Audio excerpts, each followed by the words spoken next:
नमस्कार साथियों, स्वागत है आप सबका आज की हमारी इस क्लास में। 2000 प्रश्नों की महामैराथन सीरीज़। आप लोग जानते हैं कि हम लोग बहुत युद्ध स्तर पर SLT हिंदी उत्तराखंड की तैयारी हम लोग कर रहे हैं और इस क्रम में हमारी 11वीं क्लास है। तो लगभग 40, 42, 45 वीडियोस के आसपास, यानी कि 40, 42, 45 इतने ही के आसपास क्लासेस में हमारा पूरा हिंदी साहित्य हमारा होने वाला है। और केवल हिंदी साहित्य नहीं, बल्कि जो LT का पूरा सिलेबस है 70 अंकों का, उसके अंतर्गत जैसे कि हिंदी है, हिंदी के अलावा हमने संस्कृत भी हम इसमें पढ़ने वाले हैं, व्याकरण पढ़ने वाले हैं। तो 70 अंकों की जितने भी हिंदी का जो कंप्लीट सिलेबस है, जिसमें कि NCERT और ग्रेजुएशन लेवल का टोटल वो सारा का सारा हमने इन 2000 प्रश्नों के अंदर सारा कवर करना है। ठीक है, तो एक प्रश्न के भीतर बहुत सारे कॉन्सेप्ट, बहुत सारे तथ्य भी हमारे इस क्लास में शामिल होते हैं। अब तो आप लोग हमारे इस जो है कक्षा के थोड़ा सा आदी हो चुके होंगे, आपको पता चल गया होगा किस किस तरह से हम लोग पढ़ रहे हैं, पैटर्न क्या है, तो आप लोग जानते हैं। तो चलिए भाई, अब हम शुरू कर रहे हैं। तो निकालिए अपनी पेन, अपनी कॉपी, और अभी तो आपने उत्तर देने ही देने हैं। उत्तर आपने कमेंट सेक्शन में आप देते ही रहते हैं, मुझे भी बड़ा अच्छा लगता है। और साथ ही साथ आपने नोट भी करना है। तो बहुत से विद्यार्थियों ने, हमारे एक साथी ने मुझे मैसेज करके बताया कि वो क्या करते हैं, अपनी लाइब्रेरी में बैठ करके रोज़ जो है वहाँ पर उनके नोट्स बनाते हैं। तो मुझे बड़ा अच्छा लगा कि आप लोग जो है इस वीडियो को वैल्यू दे रहे हैं और देखिएगा। और भी साथी जो है, बहुत सारे लोग टीचर्स हैं, यूट्यूब पर पढ़ाते हैं, उनको भी आप लोग देखिए और मुझे भी देखिए। तो इसमें कोई समस्या उसमें नहीं है। और देखिए फिर जो भी आपको, अगर आपको मेरा कंटेंट अच्छा लगता है, ये वीडियोज़ अगर आपको हेल्पफुल लग रही होंगी, तो वीडियो को तो आप लाइक करेंगे ही, साथ ही साथ चैनल को सब्सक्राइब भी करना है आप लोगों ने। ठीक है, तो अब तक अब हमारे ठीक ठाक संख्या में लोग जुड़ चुके हैं। तो अब हम जो है क्लास शुरू करने वाले हैं। तो छायावाद, आज छायावाद हम 2 कक्षाओं में पढ़ने वाले हैं। आज हम छायावाद के लगभग 40-42 क्वेश्चन करेंगे। ठीक है, और 40-42 क्वेश्चन आज करेंगे और बाकी के क्वेश्चंस कल करने वाले हैं। ठीक है, तो कल की जो हमारी क्लास होने वाली है, आज तो हम छायावाद पे जो 4 कवि हैं मेनली उन पर बात करेंगे, और कल की जो क्लास होने वाली है उस पर हम उत्तर छायावाद की बात करेंगे। उत्तर छायावाद यानी कि छायावाद के बाद, छायावाद के अलावा जो धाराएं चली, जिसमें कि एक राष्ट्रीय सांस्कृतिक धारा आती है, जिसमें माखनलाल चतुर्वेदी, सियाराम शरण गुप्त, है ना, ये सारे लोग आते हैं, सुभद्रा कुमारी चौहान, सोहनलाल द्विवेदी, दिनकर जी, है ना, ये सारे लोग। और इसके अलावा प्रेम और मस्ती के काव्य वाले जो आते हैं, जैसे भगवती चरण वर्मा हो गए और हरिवंश राय बच्चन हो गए, तो ये सारे लोग, नरेंद्र शर्मा हो गए, ये सारे लोग हैं उत्तर छायावाद के लोग। तो आज हमारी छायावाद पे क्लास है, कल हमारी उत्तर छायावाद पे क्लास होने वाली है। उत्तर छायावाद वाले जो है, बहुत कम लोग उत्तर छायावाद पढ़ाते हैं और वहाँ से क्वेश्चन आते हैं, बहुत महत्वपूर्ण लोग जो है वहाँ से होते हैं। ठीक है, दिनकर जैसे कि एक महत्वपूर्ण रचनाकार हैं, वो उत्तर छायावाद में हम उनको काउंट करते हैं। और उसके बाद हम लोग प्रगतिवाद करेंगे, यानी कि 13वीं क्लास में। ठीक है, तो छायावाद है और आज हम क्लास शुरू कर रहे हैं। तो अब मैं आपके सामने पहला प्रश्न आज का रख रहा हूँ। ठीक है, तो देखिए पहला ही क्वेश्चन देखिए, हम करते क्या है, शुरुआत में हम कॉन्सेप्ट के क्वेश्चन से, यानी कि छायावाद की शुरुआत से करते हैं और अंत तक जो है एक क्रम में हम क्लासेस रखते हैं, यानी कि क्वेश्चंस को रखते हैं। तो देखिए, छायावाद शब्द का प्रयोग सर्वप्रथम किसने किया? जो ये छायावाद शब्द था, इसका प्रथम प्रयोग सबसे पहले, यानी कि प्रयोग किसने किया? ठीक है, तो ए महावीर प्रसाद द्विवेदी, रामचंद्र शुक्ल, मुकुटधर पांडे, या फिर जयशंकर प्रसाद। तो इसका सही उत्तर होगा आपका option number C, Mukutdhar Pandey. ठीक है, मुकुटधर पांडे ने एक निबंध लिखा था हिंदी में छायावाद नाम से। ठीक है, इससे हिंदी में छायावाद, ये शब्द जो है इन्होंने, ये एक निबंध इन्होंने लिखा और वहीं से जो है छायावाद को जो है छायावाद कहा जाना शुरू हुआ। ठीक है, अच्छा, छायावाद ये जो शब्द है ना, इस शब्द को लेकर के बहुत डिबेट होती है। ठीक है, ये जो शब्द है ये दरअसल कहा गया था आलोचना में, यानी कि चिढ़ाने के लिए जो है ये शब्द यूज़ किया गया था, आलोचना में कहा गया था। ये कोई अच्छा शब्द नहीं है, ठीक है ना, लेकिन ये जो है आलोचना में कहा गया था। उनके इस धारा के कवियों को जो है एक तरह से उनकी जो है कह सकते हैं आप लोग आलोचना करने के लिए या फिर उनको चिढ़ाने के लिए इस शब्द को जो है गढ़ा गया था। ठीक है, तो ऐसा कभी कभी होता है ना कि आपके आसपास जो है कुछ व्यक्ति ऐसे हो जाते हैं, एक दो, कि उनका जो प्रचलित नाम होता है, असली नाम जो होता है, वो उतना प्रसिद्ध नहीं होता है जितना जो है उनके घर का निक नेम जो है प्रसिद्ध हो जाता है, या फिर वो नाम जो चिढ़ाने के लिए उसके आसपास के दोस्त उसका रखते हैं वो चल जाता है। तो इस तरह से जो है छायावाद को भी आप समझिए कि छायावाद जो है चिढ़ाने के लिए दिया गया नाम था, आलोचना में दिया गया नाम था। ठीक है, और मुकुटधर पांडे ने लिखा था हिंदी में छायावाद, ये निबंध लिखा और यहीं से जो है छायावाद का नाम छायावाद पड़ गया। ठीक है, अगला क्वेश्चन देखिए, इसी पर जो हमने अभी तथ्य बात की, हिंदी में छायावाद नाम से निबंध लिखकर छायावाद की विवेचना किसने की? हिंदी में छायावाद, ये जो निबंध था इन्वर्टेड कोमा के अंदर बंद भी है ये नाम से, निबंध लेकर छायावाद की विवेचना किसने की है, तो मुकुटधर पांडे ने की है। हमने आपको थोड़ी देर पहले बताया, ऑप्शन नंबर सी सही उत्तर होगा। अगला क्वेश्चन देखिए, निम्न में से छायावाद की विशेषता नहीं है, आपको बताना है कि छायावाद की विशेषता इनमें से कौन सी नहीं है, ठीक है ना। वैयक्तिकता, इतिवृत्तात्मकता, स्वातंत्र्य चेतना या फिर रहस्यवादिता, ठीक है। तो थोड़ा सोचिए इस पर क्वेश्चन के बारे में, आपको 10 सेकंड का टाइम दूंगा इस पर, क्योंकि कॉन्सेप्चुअल क्वेश्चन है। छायावाद की विशेषता नहीं है पूछ रहा है, ठीक है ना, है नहीं है, थोड़ा सा क्वेश्चन जरा ठीक से पढ़िएगा, है ना। छायावाद की विशेषता नहीं है, तो इसमें से इसका सही उत्तर है, यह है आपका ऑप्शन नंबर बी। ये जो है छायावाद की विशेषता नहीं है, इतिवृत्तात्मकता, ठीक है ना। इतिवृत्तात्मकता का मतलब क्या होता है, सीधा सपाट वर्णन। कल आपको इतिवृत्तात्मकता बताया गया है, जिसने अगर कल की क्लास नहीं देखी है तो प्लेलिस्ट में जाकर के देखिए, वीडियो नंबर 10 है ना, वीडियो नंबर 10, द्विवेदी युग। द्विवेदी युग की विशेषता है इतिवृत्तात्मकता, छायावाद की विशेषता नहीं है। तो छायावाद की विशेषताएं क्या क्या हैं ये हम लोग देख लेते हैं। वैयक्तिकता, वैयक्तिकता का मतलब क्या होता है, चलो थोड़ा सा कॉन्सेप्ट पे हम लोग बात समझते हैं, ठीक है। एक इकाई है आपकी समाज, दूसरी इकाई है आपकी व्यक्ति, ठीक है। ये दो इकाइयाँ मानी जाती हैं, है ना, मानव सभ्यता में ये दो चीज़ें महत्वपूर्ण होती हैं। तो समाज और व्यक्ति, ठीक है, ये दो इकाइयाँ हैं। इनमें से तो जब हम क्या करते हैं, कुछ लोग ऐसा मानते हैं कि समाज जो है व्यक्ति से ज़्यादा महत्वपूर्ण है, यानी महत्व तो दोनों का ही सब कोई मानते हैं, ठीक है। तो देखिए, समाजवादी हम किसको कहेंगे, समाजवादी उसको कहेंगे मूलतः, यानी कि उससे जो कहेगा कि भाई जो है समाज जो है व्यक्ति से ज़्यादा महत्वपूर्ण होता है, ठीक है, इस तरह से समझ सकते हैं हम लोग। तो समाज को ज़्यादा महत्व देगा उसको कहेंगे समाजवादी, ठीक है ना। और जो व्यक्ति को ज़्यादा महत्व देगा, यानी कि जो कहेगा कि जो है समाज भी महत्वपूर्ण होता है, लेकिन अगर बात आ जाए, अगर कॉन्फ्लिक्ट हो जाए, यानी कि अगर अंतर्विरोध साबित हो जाए दोनों में कि समाज को ज़्यादा अधिकार प्राप्त होने चाहिए या व्यक्ति को ज़्यादा अधिकार प्राप्त होने चाहिए, तो जो ये बात कहेगा कि व्यक्ति को ज़्यादा अधिकार प्राप्त होना चाहिए, यानी कि व्यक्ति ज़्यादा महत्वपूर्ण होता है, व्यक्ति ज़्यादा महत्वपूर्ण इकाई है, ठीक है, और व्यक्ति से ही समाज बनता है, ठीक है। लेकिन क्या है, अगर अधिकारों में जो है अगर इस तरह का कॉन्फ्लिक्ट पैदा हो जाए तो प्रायोरिटी यानी कि प्राथमिकता किसको मिलनी चाहिए, व्यक्ति को मिलनी चाहिए। तो ये जो विचारधारा होती है इसको कहा जाता है व्यक्तिवाद या वैयक्तिकता इसको कहा जाता है। अगर हम इंग्लिश में इसके लिए शब्द यूज़ करें तो इसके लिए एक शब्द चलता है इंडिविजुअलिज्म, इंडिविजुअलिज्म, ठीक है। इसको एक एग्जाम्पल के थ्रू समझते हैं हम लोग। फॉर एग्जाम्पल, किसी समाज में कोई इस तरह की मान्यता है कि चलिए अंतरजातीय विवाह जैसे हम लोग एक चीज़ समझ लेते हैं, जैसे जो इंटरकास्ट मैरिज होता है, समाज की रूढ़ी क्या है, समाज जो है हमारा समाज चाहता है कि अंतरजातीय विवाह नहीं होने चाहिए, यानी कि एक जाति का दूसरी जाति में विवाह नहीं होना चाहिए, ठीक है, ये समाज की है। अब दो व्यक्ति हैं, वो दो जो है संयोग से अलग अलग जाति के हैं, और व्यक्ति जो है वो आपस में प्रेम भी करते हैं एक दूसरे से और विवाह करना चाहते हैं, ठीक है। तो जो व्यक्ति ये कहेगा कि नहीं समाज की मर्यादा और समाज ज़्यादा महत्वपूर्ण है, तो उसको आप समझेंगे कि वो समाज की ओर झुका हुआ व्यक्ति ज़्यादा है, ठीक है।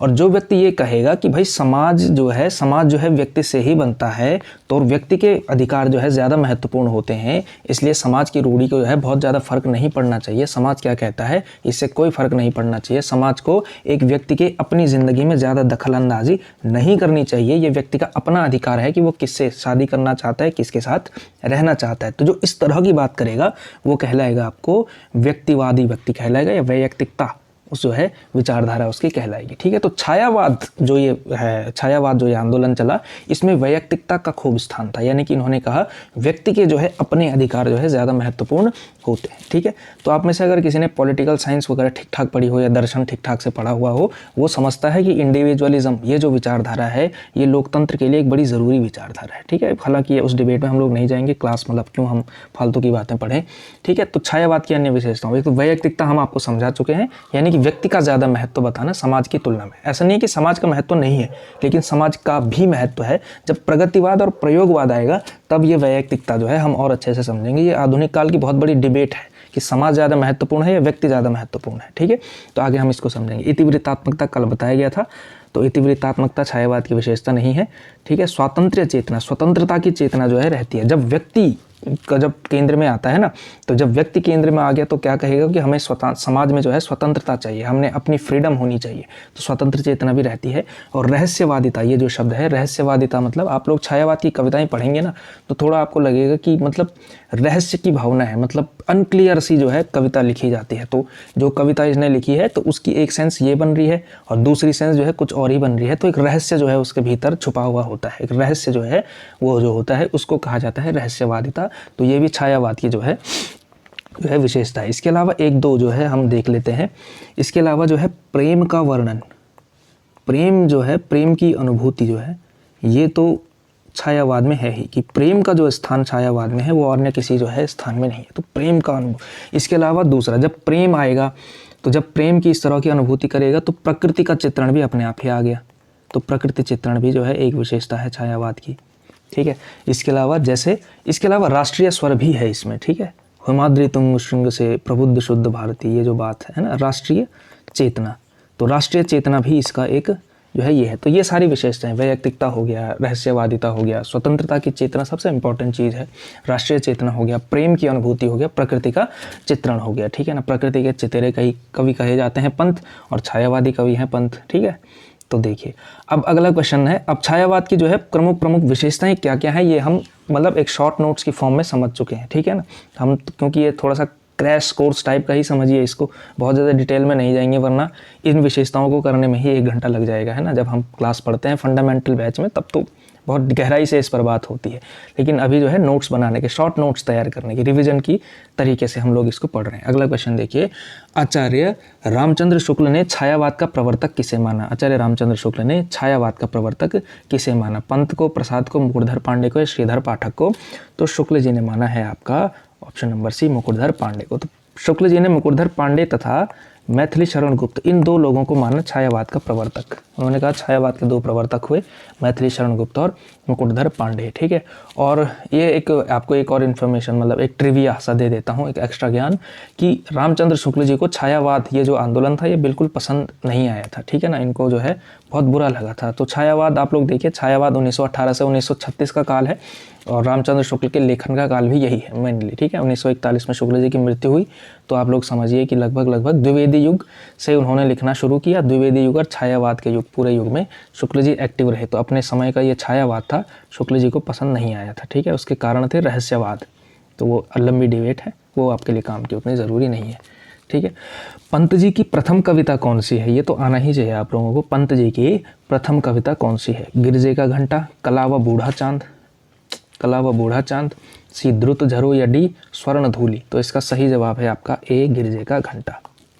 पंत जी की पहली कविता थी गिरजे का घंटा, ठीक है। प्रत्येक कवि की पहली कविताएं आपको याद रखनी चाहिए, क्वेश्चन पूछा जा सकता है। अगला क्वेश्चन देखिए, छायावाद के ब्रह्मा, विष्णु, महेश क्रमशः हैं, आपको क्रम से बताना है, ऐसे नहीं कि उसे अगर क्रमशः ना लिखा जाए तो सारे ही ऑप्शन सही हो जाएंगे, लेकिन क्रमशः यानी कि ब्रह्मा जो होगा उसको पहले क्रम में, विष्णु कौन है, महेश कौन है, इसी क्रम में बताना है। तो सही इसका सही है, ब्रह्मा कहे जाते हैं आपके प्रसाद, ठीक है। विष्णु कहे जाते हैं पंत, और महेश कहे जाते हैं आपके निराला, ठीक है। तो पंत प्रसाद निराला वाला जो, नहीं, प्रसाद पंत निराला वाला जो क्रम है, प्रसाद पंत निराला, ऑप्शन नंबर ए सही है ना। तो इस तरह से ये आपका सही उत्तर होगा। अगला क्वेश्चन देखिए, छायावाद स्थूल के प्रति सूक्ष्म का विद्रोह है। ये बड़ा महत्वपूर्ण कथन है कि छायावाद क्या है, स्थूल के प्रति, स्थूल यानी कि मोटा, ठीक है ना, और सूक्ष्म का मतलब क्या होता है, सूक्ष्म का मतलब होता है पैना, गहरा, ठीक है। ये जो, तो छायावाद जो है स्थूल के प्रति सूक्ष्म का विद्रोह है,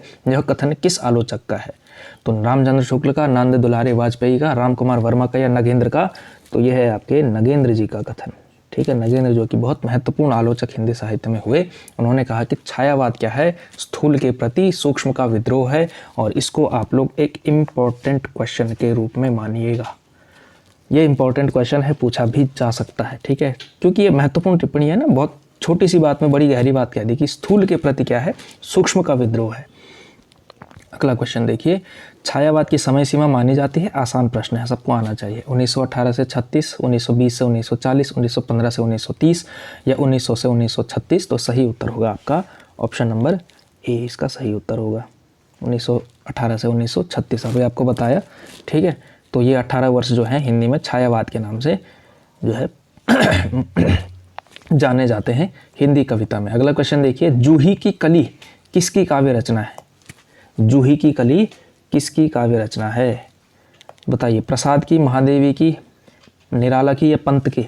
तो ये है आपकी निराला की कविता, ठीक है। और इसके बारे में आपने ये ध्यान रखना है, निराला की पहली कविता, निराला की ये पहली कविता थी जूही की कली, ठीक है। और 1916 ईस्वी में सरस्वती पत्रिका में इन्होंने प्रकाशन के लिए भेजी, लेकिन सरस्वती पत्रिका के उस समय पे जो संपादक थे महावीर प्रसाद द्विवेदी जी, उन्होंने जो है इस कविता को अस्वीकार कर दिया था और कहा कि ये क्या है, एक अश्लील कविता है। तो अश्लील कविता कह करके इस कविता को ठुकराया था और सरस्वती में प्रकाशन करने से इसका मना कर दिया था, इसको जो है ठुकरा दिया था, यानी कि इसको रिजेक्ट कर दिया था, तो अश्लील कविता कह करके, ठीक है। तो ये तथ्य आपने याद रखना है। और जूही की कली जो है निराला की पहली कविता है। तो आप देखिए कैसी शुरुआत हुई थी निराला की, है ना। और निराला का जीवन जो है, निराला का जो साहित्यिक जीवन हो या अपनी पर्सनल लाइफ हो, बड़े संघर्षों में और बड़े जो है स्ट्रगल में बीते। तो देखिए साहित्यिक जीवन शुरू हुआ और पहले ही कविता पर जो है क्या टिप्पणी आई है उस समय के महान आलोचक और महान जो है संपादक महावीर प्रसाद द्विवेदी की, अश्लील कविता कह दिया पहले ही कविता को, है ना। तो ये जो है बात है। अगला क्वेश्चन देखिए, जूही की कली का प्रकाशन वर्ष है। जूही की कली का प्रकाशन वर्ष 1916 है, ठीक है। आपको अलग अलग जगहों पर अलग अलग मिलेगा, लेकिन पहली बार जो छपी तो 1916 में ही छपी है। वो पत्रिका का नाम मैं फिलहाल भूल रहा हूँ, लेकिन 1916 में ही किसी दूसरी पत्रिका में फिर ये छपी थी, सरस्वती से रिजेक्ट होने के बाद, ठीक है। जूही की कली का प्रकाशन वर्ष 1916। वैसे बहुत कम संभावना है कि इसका ये पूछा जाएगा, लेकिन जूही की कली निराला की कविता है, पहली कविता है, इसलिए इंपॉर्टेंट है। अगला क्वेश्चन देखिए, छायावाद को छायावाद नाम किसने दिया? छायावाद को छायावाद नाम किसने दिया? ठीक है, ये कॉन्सेप्चुअल क्वेश्चन है। देखिए, ये हमने आपको बताया कि जब छायावाद शब्द का पहला प्रयोग मुकुटधर पांडे ने किया, तो यानी कि छायावाद को छायावाद नाम उन्होंने ही तो दिया होगा, है ना। तो इसका सही उत्तर क्या है? Option number B, Mukutdhar Pandey, ठीक है ना। इस तरह से करना, थोड़ा दिमाग लगा करके, थोड़ा दिमाग एक्टिव रख करके करना, है ना। 2-3 तरीके से क्वेश्चन पूछा जा सकता है। हो सकता है कि आप याद करके गए कि उस पहले वाले तथ्य कि छायावाद शब्द का पहला प्रयोग मुकुटधर पांडे ने इस पत्र श्री शारदा पत्रिका में जो है किया था, हिंदी में छायावाद लेख लिखा था और वहाँ से जो है छायावाद नाम चल पड़ा। और क्वेश्चन आ गया छायावाद को छायावाद नाम किसने दिया, और आपको जो है कर ही नहीं पाए। वो इसलिए नहीं कर पाए क्योंकि रट के गए थे, समझ के नहीं गए थे, है ना। इसलिए रट के नहीं जाना है, रटना भी ज़रूरी है ना। तथ्य याद किए बिना तो परीक्षा जो है कर पाना असंभव बात है, लेकिन क्या है, समझ के साथ चीज़ों को याद करना है। तो समझ भी ज़रूरी है और तथ्य तो आपका ज़रूरी है ही। तो छायावाद को छायावाद नाम मुकुटधर पांडे ने दिया है, आपको बताया, हिंदी में छायावाद नाम का लेख लिखाया था इन्होंने। अगला क्वेश्चन देखिएगा, वन का महत्व, प्रकृति पर्यवेक्षण, प्रेम का स्वच्छंद भंगिमाओं में चित्रण, कथा गीत का प्रयोग तथा काव्य भाषा में खड़ी बोली की स्वीकृति किस युग की विशेषताएं हैं? ठीक है, अब ये देखिए, वन का महत्व स्वच्छंदतावाद में भी है जो श्रीधर पाठक का है, प्रकृति पर्यवेक्षण, प्रेम का स्वच्छंद भंगिमाओं में चित्रण, और इसके अलावा कथा गीत का प्रयोग, और उसके अलावा काव्य भाषा में खड़ी बोली, ठीक है। और काव्य भाषा में खड़ी बोली वगैरह ये सब जो विशेषताएं बैठ रही हैं, तो जब ये सारी आ जाती हैं, देखो प्रकृति प्रेम भी आ गया, प्रेम का वर्णन आ गया, है ना, कथा गीत का प्रयोग आ गया, और इसके अलावा क्या आ गया, खड़ी बोली की स्वीकृति। तो भाषा तो छायावाद की खड़ी बोली ही थी, ठीक है ना। और तो इसका मतलब क्या है, ये किसकी युग की विशेषता है? छायावाद की। अभी तो आप लोग कर लेंगे इसका जवाब, क्योंकि छायावाद का टेस्ट हो रहा है तो आंसर तो छायावाद होगा, लेकिन जब बाहर कहीं से पूछ लिया जाए, जब सारा साहित्य से पूछा जाएगा, तो क्योंकि LT का पेपर ऐसा तो नहीं है कि केवल छायावाद से आएगा, ठीक है। तो इस तरह के क्वेश्चन थोड़ा थोड़ा प्रवृत्तियां याद कर लेना, इस तरह के कॉन्सेप्चुअल क्वेश्चन आने की संभावना बन सकती है, 1-2 क्वेश्चन, ठीक है। तो केवल और केवल बहुत गहरा तथ्य याद कर लिया, फैक्ट याद करके चले गए और कॉन्सेप्ट का क्वेश्चन आया और वहाँ पे जो है गड़बड़ कर दी, तो फिर जो है अच्छी बात नहीं होगी, ठीक है ना। तो थोड़ा सा दिमाग रख करके आपने करना है, ठीक है। जो ग्रेजुएशन में आपने पढ़ाई की है उसका भी योगदान है, ठीक है। ऐसा नहीं है कि वो केवल डिग्री प्राप्त की और फिर समाप्त हो गया, उसका भी योगदान है, ठीक है। ये सारी चीज़ें ग्रेजुएशन में पढ़ाई जाती हैं कि छायावाद की विशेषताएं क्या क्या हैं, वहाँ पे तो क्वेश्चन आया होगा छायावाद की विशेषताएं क्या क्या हैं, और एक रात पहले आप रट के चले गए होंगे। तो वो जो पढ़ा था ना ग्रेजुएशन में, वो यहाँ भी काम आएगा, बहुत काम आएगा, वही तो काम आएगा, वही तो सिलेबस है। अगला क्वेश्चन देखिए, एक भारतीय आत्मा किस कवि का उपनाम है? ये तो मतलब ग्लोबल स्तर पे जो है ये सबको कर लेते हैं, जो ग्रुप C की तैयारी करता है उसको भी आ जाता है। एक भारतीय आत्मा किस कवि का उपनाम है? सुभद्रा कुमारी चौहान, माखनलाल चतुर्वेदी, उदय शंकर भट्ट या फिर दिनकर? तो इसका सही उत्तर है आपका माखनलाल चतुर्वेदी। माखनलाल चतुर्वेदी को कहा जाता है एक भारतीय आत्मा। ठीक है, हिम तरंगिणी, हिम किरीटनी, ये जो अन्य अन्य जो है इनकी रचनाएं थी। माखनलाल चतुर्वेदी हमने कल पढ़ना है। ठीक है ना। तो अगर आप ये कहेंगे कि सर केवल पंत प्रसाद निराला और महादेवी पढ़ा के चले गए आप, और माखनलाल चतुर्वेदी हुआ ही नहीं, भगवती चरण वर्मा नहीं हुआ, दिनकर जी नहीं हुए, बच्चन नहीं हुए, ये उत्तर छायावाद की क्लास कल होने वाली है। ठीक है ना। तो कल आपने वो पढ़ के आना है। अगला क्वेश्चन देखिए, छायावाद की पहली काव्य रचना मानी जाती है। छायावाद की पहली काव्य रचना मानी जाती है। ए कामायनी, बी तुलसीदास, सी पंचवटी या डी झरना। तो छायावाद की पहली काव्य रचना मानी जाती है। इसमें जरा सा एक संशोधन करना चाहिए था। इसका जो है ये थोड़ा सा इसमें संशोधन ये है कि इसमें इस क्वेश्चन को आप इस तरह से लिखिए कि प्रसाद की छायावाद की पहली रचना मानी जाती है। ठीक है, क्योंकि ये दिए गए विकल्पों में से अगर छायावाद की पहली रचना माना जाए, ठीक है, चलो इन विकल्पों को 1 मिनट हटा लेते हैं। चलो पहले इस क्वेश्चन को लेते हैं। आप क्वेश्चन को इस तरह से पढ़िए, प्रसाद की छायावाद की पहली काव्य रचना मानी जाती है, कामायनी, तुलसीदास, पंचवटी या झरना। तो सही उत्तर होगा आपका छायावाद संबंधी। ठीक है, तो झरना, झरना जो है इनकी पहली छायावादी कृति थी। ठीक है, आपने याद रखना है। ठीक, अब इसके अलावा अगर हम ये बात करें कि छायावाद की पहली रचना कौन सी मानी जाती है, केवल अगर हम इस पे बात करें, छायावाद की पहली रचना कौन सी मानी जाती है। ठीक है, तो छायावाद की जो पहली रचना मानी जाती है वो है आपकी मुकुटधर पांडे की एक कविता छपी थी, कुररी के प्रति। कुररी के प्रति, ठीक है ना, कुररी के प्रति। और ये थी मुकुटधर पांडे जी की, जिन्होंने छायावाद को छायावाद नाम दिया, मुकुटधर पांडे। ठीक है ना। तो मुकुटधर पांडे जो है कुररी के प्रति ये कविता छपी थी और ये थी छायावाद की पहली रचना। ठीक है, लेकिन अगर पूछा जाए प्रसाद की पहली छायावाद की रचना कौन सी है, तो वो झरना है। ठीक है, तो कुररी के प्रति मुकुटधर पांडे छायावाद की पहली रचना। अगला क्वेश्चन देखिए, अब ये काव्य की एक पंक्ति पूछ ली गई है आपसे कविता की, छोड़ द्रुमों की मृदु छाया, तोड़ प्रकृति से भी माया, बाले तेरे बाल जाल में कैसे उलझा दूं लोचन, भूल अभी से इस जग को। तो किसकी पंक्ति है भाई ये? निराला की, बालकृष्ण शर्मा नवीन की, पंत की या महादेवी की? तो आप लोग सब जानते हैं कि ये पंक्ति किसकी है, पंत जी की है। ठीक है ना। ये क्या कह रहे हैं, छोड़ द्रुमों की मृदु छाया, यानी कि पेड़ों की जो है कोमल छाया को छोड़ करके, प्रकृति से माया तोड़ करके, कि तेरे बाल जाल में, यानी कि यहाँ पे क्या हुआ है, अब देखिए इनका प्रकृति प्रेम किस स्तर पे पहुंचा है। इसलिए पंत को जो है, पंत जी को प्रकृति का चितेरा कवि इसलिए कहा जाता है क्योंकि इन्होंने क्या कर दिया है, प्रकृति का स्थान क्या कर लिया है, प्रकृति का जो स्थान हो गया है यहाँ पे प्रेमिका से बढ़ के हो गया है। देखिए इस स्तर पे जो है प्रकृति प्रेम है छायावाद का, कि प्रकृति जो है महत्वपूर्ण हो गई है। वो कह रहे हैं कि बाले तेरे बाल जाल में कैसे उलझा दूं लोचन, कि तेरे जो है बालों में अपने लोचन कैसे उलझा दूं, तुझे देखूं या प्रकृति को देखूं। मैं तो क्या करूंगा, प्रकृति की तरफ जो है अपने लोचन रखूंगा। लोचन यानी कि आंखें, है ना। तो प्रकृति को देखना ज़्यादा पसंद करूंगा तेरी तुलना या तुम्हारी तुलना में। ठीक है, तो देखिए प्रकृति से ज़्यादा जो है प्रेमिका प्रकृति जो है प्रेमिका से ज़्यादा महत्वपूर्ण हुई है। ठीक है, हालांकि ये जो है आजकल के लिए अगर एडवाइस देनी हो तो ये अच्छी एडवाइस तो नहीं मानी जाएगी।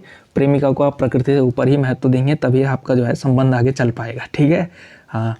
तो लेकिन पंक्ति है ही, लेकिन जो है पंत ने ये कहा है कि प्रकृति प्रेमिका से ज़्यादा महत्वपूर्ण हो गई है इन पंक्तियों में। ठीक है, अपने जीवन में अप्लाई मत कर देना भाई इसको। ठीक है, प्रेमिका का ज़्यादा महत्व रखना प्रकृति से ज़्यादा। ठीक है, प्रकृति का भी रखना लेकिन प्रेमिका का भी रखना है। अगला क्वेश्चन देखिए, या प्रेमिका भी रखना है ना, एक तरफा बात क्यों करें। अगला क्वेश्चन देखिए, मुकुटधर पांडे का छायावाद शीर्षक निबंध सर्वप्रथम किस पत्रिका में प्रकाशित हुआ। मुकुटधर पांडे जी का छायावाद शीर्षक निबंध जो था वो किस पत्रिका में प्रकाशित हुआ। ठीक है, अभी हमने बात की ना छायावाद शीर्षक निबंध, यानी हिंदी में छायावाद जो निबंध हमने कहा था मुकुटधर पांडे का छपा था। अभी हमने थोड़ी देर पहले उसको मेरे मुँह से निकली भी थी उस पत्रिका का नाम, अगर आपने ध्यान दिया होगा तो क्या कहा था, सरस्वती श्री शारदा हितवाणी या माधुरी। तो ये जो वो छपा था श्री शारदा नाम की पत्रिका में। ठीक है, श्री शारदा पत्रिका थी, उसमें जो है हिंदी में छायावाद नाम से जो है निबंध छपा था मुकुटधर पांडे जी का, जहाँ से छायावाद का नाम छायावाद पड़ा है। अगला क्वेश्चन देखिए, छायावाद युग का प्रवर्तक किसे माना जाता है? छायावाद युग का प्रवर्तक किसे माना जाता है? अच्छा, अब इससे पहले हमने जो एक क्वेश्चन किया था कि शुक्ल जी के अनुसार छायावाद का प्रवर्तक कौन है, तो उसके अनुसार क्या है, मैथिली शरण गुप्त और मुकुटधर पांडे। ठीक है, लेकिन अगर पूछा जाए जनरली छायावाद का प्रवर्तक कौन माना जाता है, तो जनरली जो माना जाते हैं उनको प्रसाद को माना जाता है। ठीक है ना, जयशंकर प्रसाद को माना जाता है। समझ गए आप लोग? तो प्रसाद को जो है जनरली छायावाद युग का प्रवर्तक माना जाता है। शुक्ल जी ने हालांकि किसको माना, शुक्ल जी ने मुकुटधर पांडे और मैथिली शरण गुप्त को माना, ये बात अलग है। ठीक है, और लीलाचंद्र जोशी ने प्रसाद को माना है। अगला क्वेश्चन देखिए, खड़ी बोली हिंदी साहित्य का स्वर्ण युग आधुनिक काल का कौन सा युग कहलाता है? ये पता नहीं किस तरह से फ्रेम हो गया, यानी कि हिंदी साहित्य का यानी आधुनिक काल में हिंदी साहित्य का स्वर्ण युग कौन सा कहलाता है? देखो, हिंदी साहित्य का स्वर्ण युग तो भक्ति काल है, लेकिन आधुनिक काल का स्वर्ण युग कौन सा है? द्विवेदी युग, छायावाद, प्रगतिवाद, प्रयोगवाद। तो छायावाद का ही पेपर हो रहा है, तो अभी तो कर लोगे छायावाद, लेकिन तथ्य याद करके चले जाना, मैं नोट्स बना लो जैसे क्या कहा जाता है, आधुनिक काल का जो है स्वर्ण युग कहा जाता है, गोल्डन पीरियड। अगला क्वेश्चन देखिए, छायावाद आलोचना कृति के लेखक कौन है? ठीक है, ये उल्टा लग गया, ये इन्वर्टेड कॉमा इधर की तरफ लगना चाहिए था। छायावाद आलोचना कृति के लेखक हैं। छायावाद, ये जो आलोचना कृति, देखिए एक आलोचना, एक मतलब एक किताब लिखी थी छायावाद के ऊपर, छायावाद नाम से। तो आपको बताना है ये किसकी थी, ये जो किताब थी छायावाद नाम से, ये किसकी थी? रामविलास शर्मा, नामवर सिंह, देवराज या फिर रामकुमार वर्मा? तो डॉक्टर नामवर सिंह इसका सही उत्तर होगा। ठीक है, नामवर सिंह जी की किताब थी छायावाद। ठीक है, देवराज जी की एक किताब आती है छायावाद का पतन। छायावाद का पतन। तो छायावाद के बारे में डिबेट है, कुछ लोग छायावाद को जो है अच्छा काव्य आंदोलन मानते हैं, कुछ लोग बुरा मानते हैं। ठीक है ना, तो इसी दृष्टि में नामवर सिंह जी ने छायावाद की जो नई व्याख्या की वो बड़ी महत्वपूर्ण व्याख्या थी। इससे पहले छायावाद को लेकर के बहुत अच्छी राय हिंदी साहित्य में नहीं थी, लेकिन प्रोफेसर नामवर सिंह सर ने जो है छायावाद नाम की एक किताब लिखी थी, और बड़ी अच्छी किताब है ये छायावाद को लेकर के। कभी आप जब यूजीसी नेट की तैयारी करें, या कभी आपका जो है कहीं मतलब किसी बड़ी परीक्षा की आप लोग तैयारी करें, या फिर नहीं भी करें, कभी भविष्य में मौका मिले, तो ये किताब आपको ज़रूर पढ़नी चाहिए छायावाद के बारे में। अब क्योंकि अगर आपने सोच ही लिया है कि जो है हिंदी में हमें करियर बनाना है, उसका अध्यापक होना है, तो अपने विषय का अच्छा ज्ञान आपको प्राप्त होना ही चाहिए, है ना। और क्यों केवल नौकरी तक ही अपने ज्ञान को सीमित रखा जाए कि नौकरी मिल गई इसके बाद जो है ज्ञान जो है ख़त्म कर देना है, पढ़ना लिखना छोड़ देना है, ऐसा कभी नहीं करना चाहिए। पढ़ने लिखने की प्रवृत्ति जगाइए, आप लोग भावी अध्यापक हैं, होने वाले हैं, और शुभकामनाएं तो मेरी हैं ही आपके साथ कि आप सब लोग जो है चयनित हों, चाहे कहीं भी हों, है ना। अध्यापक आप सब लोग बने जब बनना चाहते हैं तो। और अच्छा अध्यापक वही होगा जो पढ़ना लिखना कभी नहीं छोड़ता है। सब सर्वश्रेष्ठ अध्यापक वो है जो सर्वश्रेष्ठ विद्यार्थी है।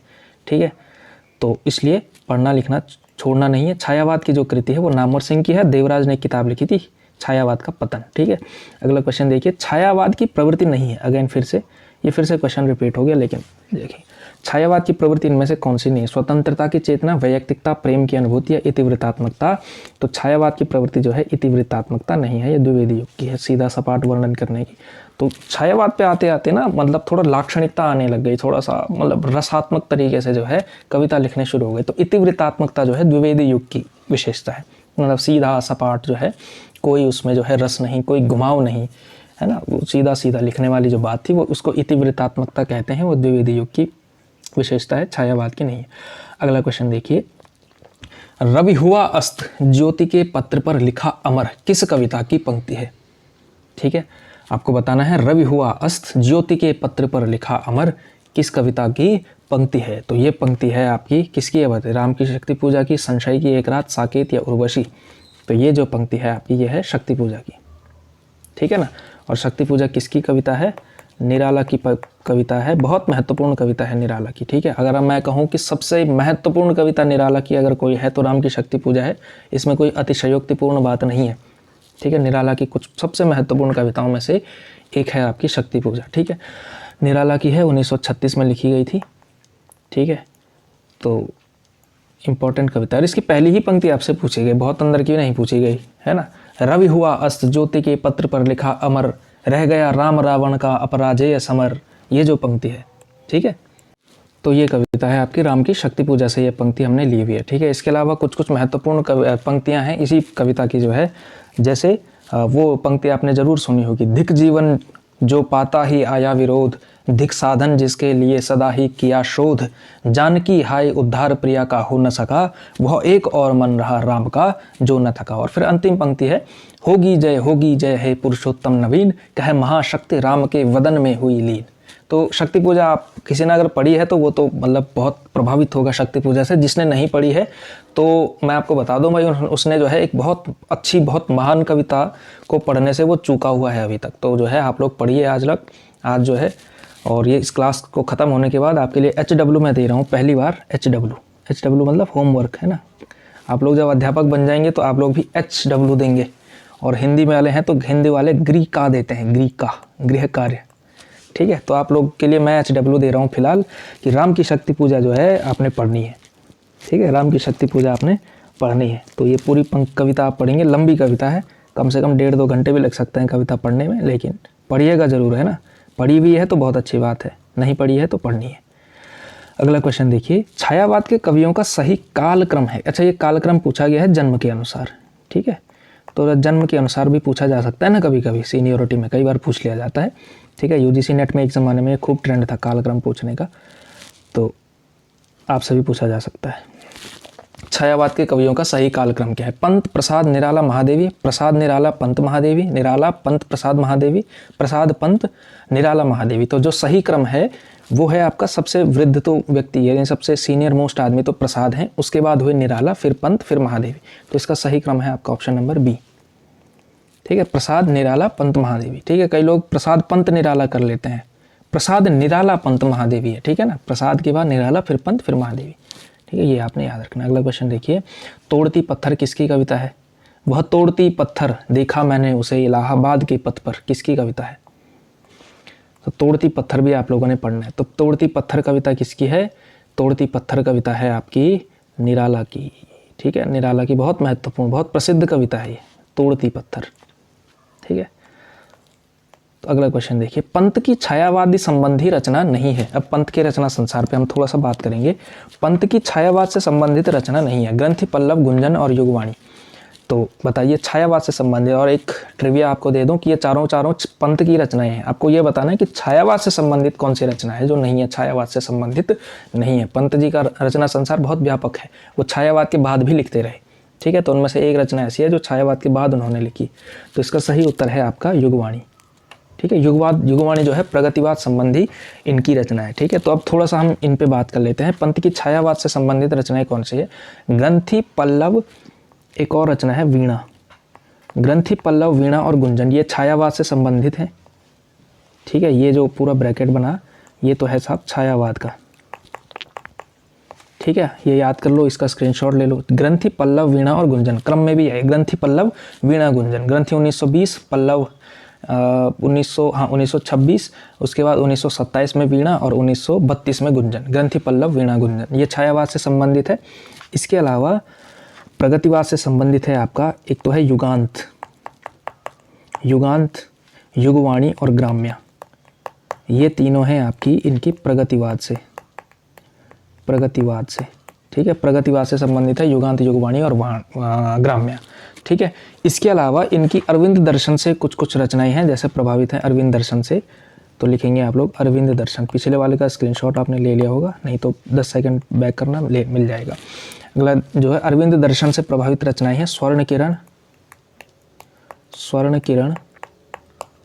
स्वर्ण धूलि, युगांतर और युगपथ।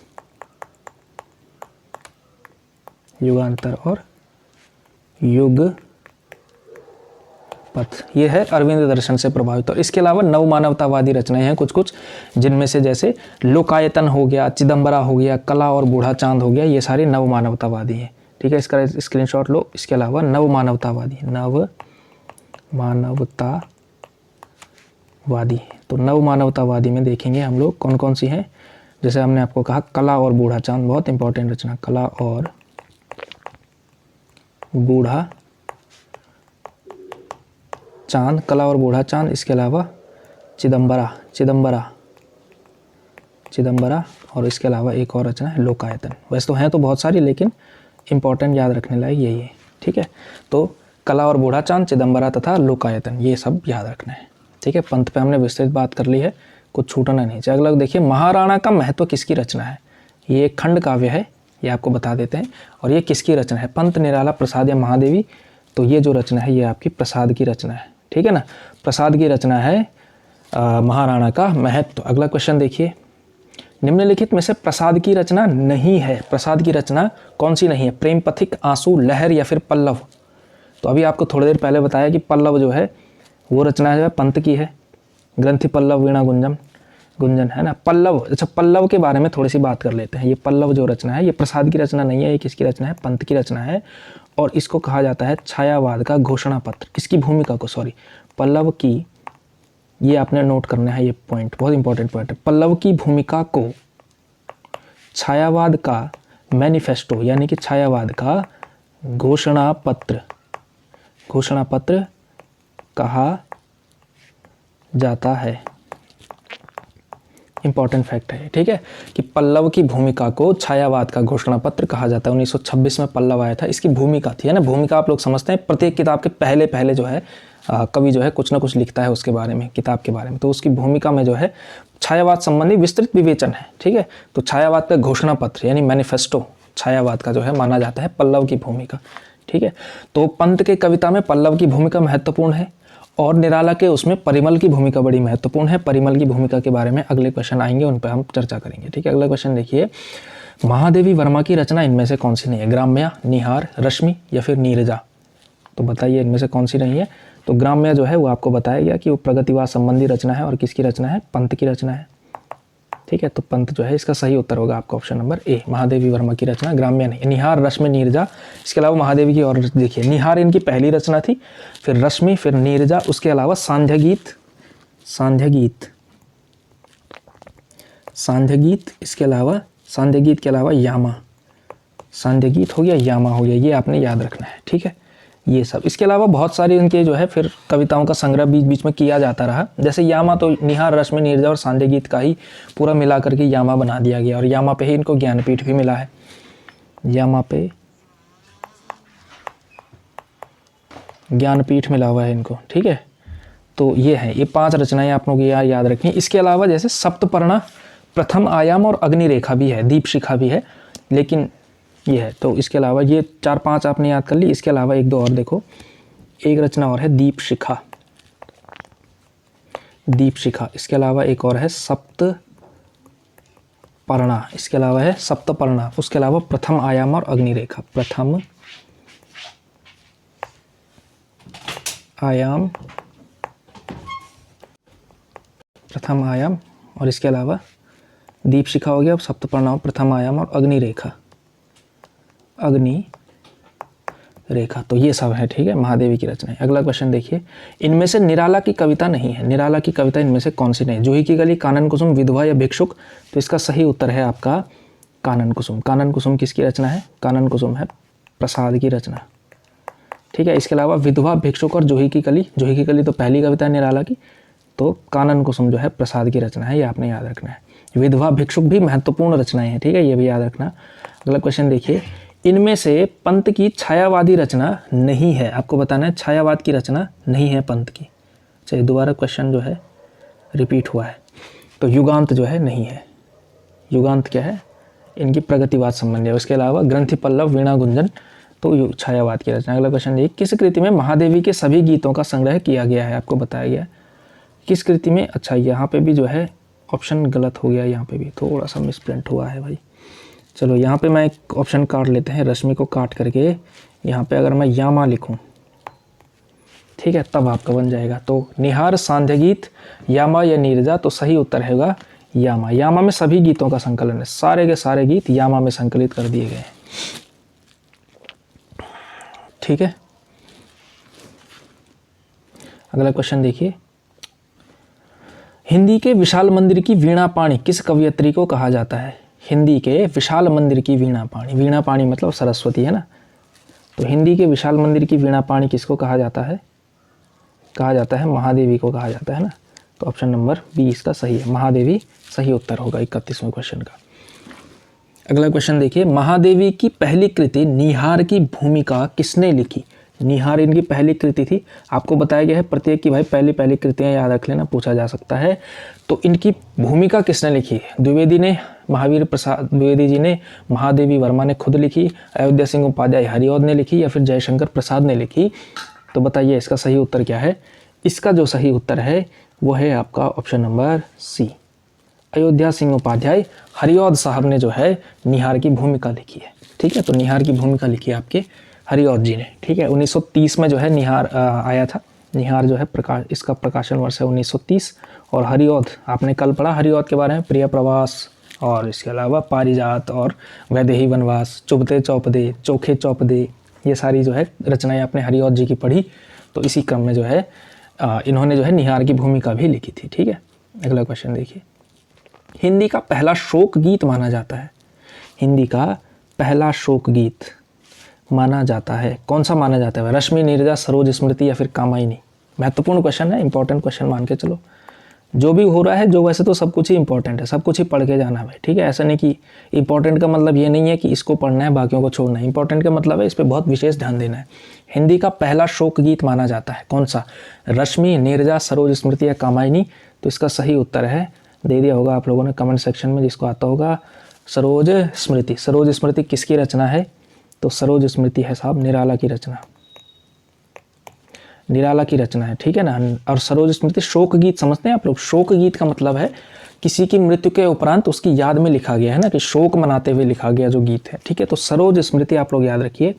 अपनी 18 वर्षीय पुत्री सरोज की मृत्यु पर जो है 1935 में इन्होंने लिखी थी कविता सरोज स्मृति। ठीक है ना, अपनी पुत्री की याद में लिखी थी। ठीक है ना, तो पुत्री भी लिख लेता हूँ यहाँ पे एक, ताकि आप लोगों को ध्यान रहे कि है किसके बारे में, पुत्री। ठीक है ना, सरोज पर लिखी थी, 1935 में लिखी थी, निराला ने लिखी थी, और हिंदी का पहला शोक गीत माना जाता है। बड़ी मार्मिक कविता है। ठीक है, एक बार में तो पढ़ी भी नहीं जाती है, अगर आपको समझ में आ रही हो और सहृदय व्यक्ति हो आप, तो मतलब बहुत ही मार्मिक कविता है, शोक गीत है ना, इसलिए।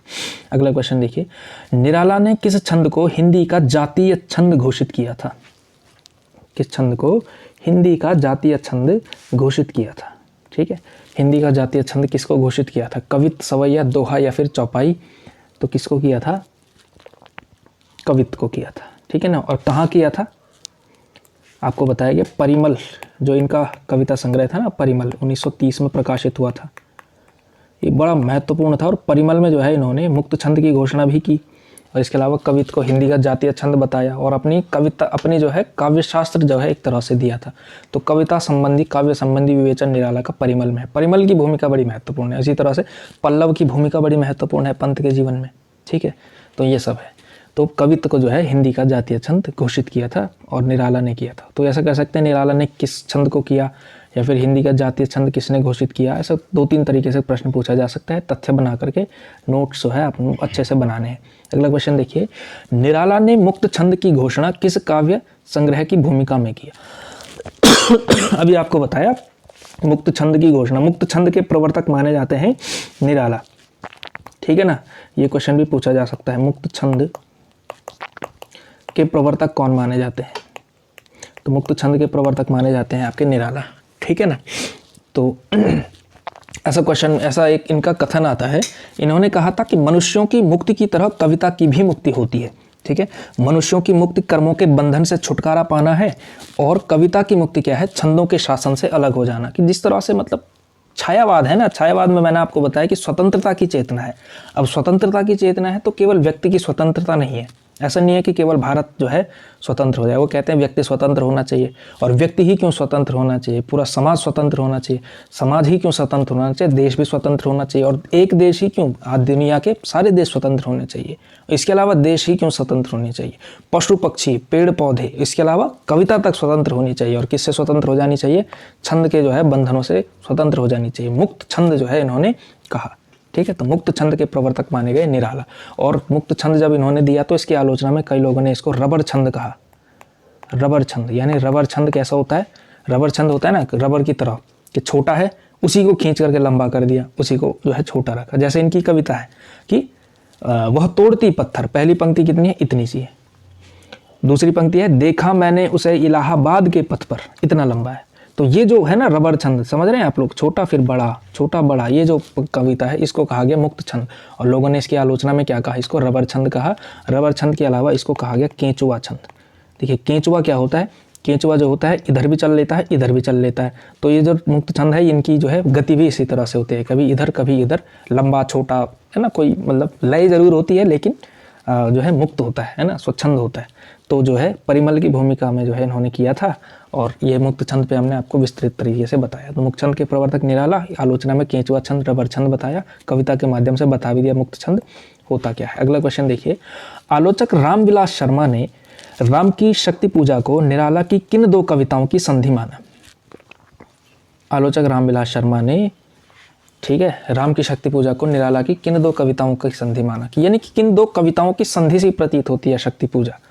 तो इसका सही उत्तर है आपका ऑप्शन नंबर बी, सरोज स्मृति और तुलसीदास। ठीक है, तो तुलसीदास जो इनकी एक खंड काव्य था तुलसीदास के जीवन के बारे में, और सरोज स्मृति जो है अपनी पुत्री पर इन्होंने शोक गीत लिखा। तो ऐसा लगता है इन दोनों को मिला करके जो है, मतलब इन दोनों से ही जो निचोड़ है वो बन गया है राम की शक्ति पूजा। ये रामविलास शर्मा जी ने एक प्रसिद्ध किताब लिखी थी, जब आलोचना आएगा तब भी करेंगे, लेकिन फिलहाल आप लोग याद रखिए निराला की साहित्य साधना, इस नाम से इन्होंने जीवनी लिखी थी, निराला की साहित्य साधना नाम से निराला की, और इनके साहित्यिक जीवन और उस पर खूब बात की है। ठीक है, तो रामविलास शर्मा का अच्छा काम है निराला के ऊपर। ठीक है, तो निराला की साहित्य साधना इन्होंने जो है इसमें कहा है। अगला क्वेश्चन देखिए, प्रसाद की किस रचना को हिंदी का मेघदूत भी कहा जाता है।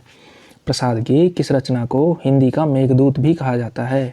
मेघदूत जो है विरह का सर्वश्रेष्ठ काव्य है। मेघदूत किसकी रचना है, कालिदास की रचना है। ठीक है, महाकवि कालिदास की। तो हिंदी का मेघदूत किस रचना को कहा जाता है प्रसाद की, तो इसका सही उत्तर है आपका आंसू। आंसू ये जो कविता है ना, इसको माना जाता है हिंदी का मेघदूत। ठीक है ना, क्योंकि ये विरह काव्य है, विरह काव्य।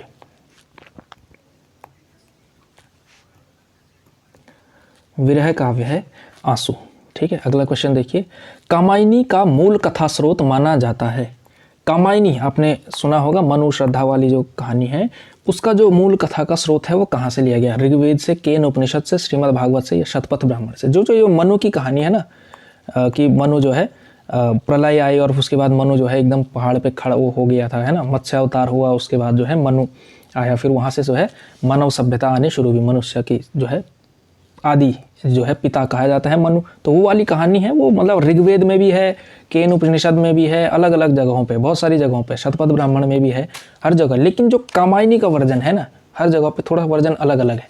तो कामायनी वाला जो वर्जन है वो कहाँ से लिया गया है, ये जो है आपका सवाल है। तो इसका सही उत्तर है शतपथ ब्राह्मण। ठीक है, ये याद रखना आप लोग। जो कामायनी का जो कथा स्रोत है, उसका जो मूलतः जो प्रसाद ने कहाँ से लिया, शतपथ ब्राह्मण वाला वर्जन लिया उस कहानी का। ठीक है, सब में थोड़ा थोड़ा अलग अलग है। अगला क्वेश्चन देखिए, कामायनी के सर्गों का सही क्रम क्या है। इनमें से आपको बताना है। कामायनी के सर्गों का चिंता, श्रद्धा, आशा, वासना, चिंता, आशा, श्रद्धा, वासना, आशा, चिंता, श्रद्धा, निर्वेद, श्रद्धा, चिंता, वासना और आशा। ठीक है, तो आपको बता देते हैं हम लोग इसका जो सही उत्तर है। पहले सही उत्तर करते हैं फिर देखते हैं। इसका देखिए, कामायनी का पहला सर्ग तो है चिंता, उसके बाद आशा, फिर श्रद्धा, फिर काम, फिर वासना। ठीक है, तो इस हिसाब से बी जो है सबसे सही ठहरता है। ठीक है, चिंता, आशा, श्रद्धा। तो अब एक बार थोड़ा सा मैं देख लेता हूँ, आप लोग पढ़ लेना। चिंता, आशा, श्रद्धा, काम, वासना, लज्जा, कर्म, ईर्ष्या, ईड़ा, स्वप्न, संघर्ष, निर्वेद, दर्शन, रहस्य और आनंद। कामायनी के 15 के 15 सर्ग याद कर लेना, गूगल सर्च करना। ठीक है, अभी लिखने का उतना समय नहीं है, ठीक है, बहुत टाइम हो जाएगा वरना। तो 15 सर्ग जो है याद होने चाहिए क्रम से। ठीक है ना, जैसे चिंता, आशा, श्रद्धा, काम, वासना, चिंता, आशा, श्रद्धा, काम, वासना, लज्जा, कर्म, ईर्ष्या, ईड़ा, स्वप्न, संघर्ष, निर्वेद, दर्शन, रहस्य तथा आनंद। इस तरह जैसे मुझे याद है वैसे आपको भी याद करने हैं। ठीक है, अगला क्वेश्चन देखिए, कामायनी के प्रतीकों में असंगत है। कामायनी जो कि एक प्रतीकात्मक कविता है ना, तो आपको बताना है कि असंगत कौन सा है। मनु प्रतीक है आत्मा का, श्रद्धा प्रतीक है हृदय का, ईड़ा प्रतीक है बुद्धि का, कुमार प्रतीक है मानव का। इनमें से एक जो है प्रतीक योजना जो है गलत बताई गई है। आपको बताना है कि जो है इसमें से कौन सा असंगत है। ठीक है, समझ गए होंगे आप लोग क्वेश्चन कि मैं क्या कहना चाह रहा हूँ। तो बताइए इनमें से क्या है। ठीक है, तो इसका जो सही उत्तर है वो है option number A, Manu. Manu जो है मन का प्रतीक है। किसका प्रतीक है? मन का प्रतीक, आत्मा का प्रतीक नहीं है, ठीक है ना, मन का प्रतीक है। ईड़ा जो है हृदय का प्रतीक है, सॉरी श्रद्धा हृदय का प्रतीक है, ईड़ा बुद्धि का प्रतीक है, कुमार जो है मानव का प्रतीक है, ठीक है। तो ये 4-5 ही प्रतीक हैं, ये आपने याद रखने हैं, ठीक है। और जैसे पद्मावत की प्रतीक योजना पूछ ली जाती है, कामायनी की प्रतीक योजना पूछी जा सकती है, बहुत इंपॉर्टेंट है ये सारे प्रतीक, ठीक है ना। अगला क्वेश्चन देखिए, कामायनी का अंगीरस क्या है? अंगीरस समझते हैं आप लोग? अंगीरस देखिए, भारतीय काव्य परंपरा में अंगीरस के लिए 3 ही रस जो है एलिजिबल होते हैं। रस आपने समझा होगा, रस छंद अलंकार, वैसे आपके एक यूनिट लगी हुई है, तो अंगीरस जो है 3 ही हो सकते हैं भाई, ठीक है। एक तो हो सकता है श्रृंगार जो कि रसराज है, एक तो हो सकता है वीर, और तीसरा हो सकता है शांत रस, ठीक है। अंगीरस के लिए 3 ही रस जो है माने जाते हैं कि इन 3 रसों में से कोई एक जो है महाकाव्य का अंगीरस होना जरूरी है, महाकाव्य का या फिर नाटक का, ठीक है। तो कामायनी का अंगीरस कौन सा इनमें से? तो यह है शांत रस, ठीक है। और इसके अलावा अगर इसके लिए ज़्यादा स्पेसिफिक शब्द हम यूज़ करें तो कामायनी के सेंस में एक शब्द यूज़ होता है आनंद मूलक, आनंद मूलक शांत रस, ठीक है, आनंद मूलक शांत रस, ठीक है। इसके अलावा 1-2 चीज़ें और कर लेते हैं। कामायनी का जो दर्शन है, कामायनी का दर्शन, कामायनी का दर्शन जो है इसको कहा जाता है प्रत्यभिज्ञा दर्शन, प्रत्यभिज्ञा दर्शन, प्रत्यभिज्ञा दर्शन। इसके लिए एक और शब्द चलता है शैवाद्वैतवाद, शैवाद्वैतवाद। तो ये इनमें से कुछ भी पूछ लिया जाए करना आना चाहिए। प्रसाद का दर्शन है ना, प्रतिभिज्ञा दर्शन, या सिर्फ शैवाद्वैतवाद, तो ये कामायनी का दर्शन भी है। कामायनी का अंगीरस हो गया, कामायनी की प्रतीक योजना हो गई, ये इंपॉर्टेंट तथ्य होते हैं। तो आज का हमारा आखिरी क्वेश्चन है, कामायनी को आधुनिक सभ्यता का प्रतिनिधि महाकाव्य किसने कहा? कामायनी के बारे में कुछ कुछ कथन बड़े महत्वपूर्ण हैं, उनमें से आधुनिक सभ्यता का प्रतिनिधि महाकाव्य किसने कहा? नंद दुलारे वाजपेयी, नगेंद्र, नामवर सिंह या जयशंकर प्रसाद? इसका सही उत्तर है आपका नामवर सिंह, ठीक है। इसके अलावा कुछ और देखते हैं कामायनी के बारे में, अलग अलग विद्वानों के कथन हैं, ठीक है। नंद दुलारे वाजपेयी ने कहा है इसको मानवता का रसात्मक इतिहास, ठीक है। तो थोड़ा ठीक से करते हैं, मानवता का रसात्मक इतिहास, मानवता का रसात्मक इतिहास कहा है नंद दुलारे वाजपेयी ने। मानवता का रसात्मक इतिहास, ठीक है। नगेंद्र ने क्या कहा है? ठीक है, नगेंद्र ने कहा है मानव चेतना के विकास का महाकाव्य, मानव चेतना के विकास का महाकाव्य, महाकाव्य, ठीक है ना। और इसके अलावा नामवर सिंह का तो आपको बताया कि आधुनिक सभ्यता का प्रतिनिधि महाकाव्य, और इसके अलावा निराला का भी आप लोग ये स्क्रीनशॉट ले लो, ठीक है ना। इसके अलावा निराला ने क्या कहा है? निराला जी ने कहा है रहस्यवाद का पहला महाकाव्य, रहस्यवाद का पहला महाकाव्य, ठीक है। तो ये सारी चीज़ें, इनमें से कुछ भी पूछा जा सकता है, ठीक है। तो इस तरह से हमारे जो है छायावाद जो है समाप्त होता है। तो उम्मीद करता हूँ कि आप लोगों ने इसके नोट्स अच्छे से बनाए होंगे। बहुत इंपॉर्टेंट आंदोलन है छायावाद, और जो है क्वेश्चन आप लोग देखिएगा एनसीईआरटी में सबसे ज़्यादा, यहाँ से एनसीईआरटी में 4 के 4 का भी लगे हुए हैं, महादेवी लगी हुई है, पंत प्रसाद निराला तीनों लगे हुए हैं, और महादेवी भी लगी हुई है, ठीक है। तो क्या करना है, अब आपने वीडियो को आपने लाइक करना है, ठीक है, साथ ही साथ शेयर भी करना है। कमेंट आप लोग करते ही हैं, उत्तर आपको बताते हैं, मुझे भी अच्छा लगता है कि आप लोग रिस्पॉन्ड बड़ा अच्छा करते हैं और वेट भी करते हैं एक क्लास का। और सब्सक्राइब अभी तक नहीं किया है तो सब्सक्राइब भी करना है, ठीक है ना। तो इस तरह से आज की हमारी क्लास समाप्त होती है। तो फिलहाल के लिए आप लोगों का बहुत बहुत शुक्रिया।